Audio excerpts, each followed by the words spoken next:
రూపమే కాదు, ఒబేసిటీ అంటే హెల్త్ రిస్క్ అని అందరూ అర్థం చేసుకోవాల్సిన టైం వచ్చింది.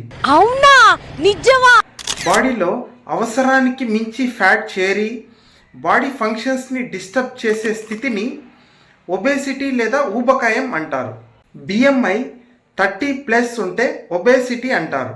ప్రజెంట్ ఒబేసిటీ ఎందుకు పెరుగుతుంది అంటే ఆఫీస్ జాబ్స్ ఎక్కువ, మూమెంట్స్ తక్కువ, junk foods, sweets, more calories ఉన్న ఫుడ్స్, స్ట్రెస్, నిద్ర లేకపోవడం, హార్మోనల్ ఇంబ్యాలెన్స్, ముఖ్యంగా PCOD and thyroid, mobile, OTT ఫలితంగా ఎక్కువ కూర్చోవడం, తక్కువ మొబిలిటీ.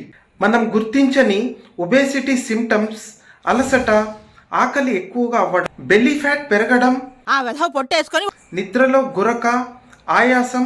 ఇలాంటి ఒబేసిటీ వల్ల వచ్చే పెద్ద రిస్క్లు type 2 diabetes, fatty liver, BP, heart problem, hormonal disturbance, arthritis and joint pain, fertility issues. Lifestyle and food హ్యాబిట్స్లో చేంజెస్ చేయడం వల్ల ఒబేసిటీ నుంచి బయటపడవచ్చు.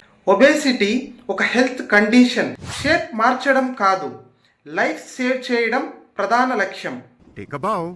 మీరు కూడా హెల్తీ మెథడ్లో ఒక న్యూట్రిషన్ సపోర్ట్ ద్వారా వెయిట్ లాస్ అవ్వాలి, లైఫ్ స్టైల్ కరెక్షన్ చేసుకోవాలి అనుకుంటే ఈ నంబర్కి కాంటాక్ట్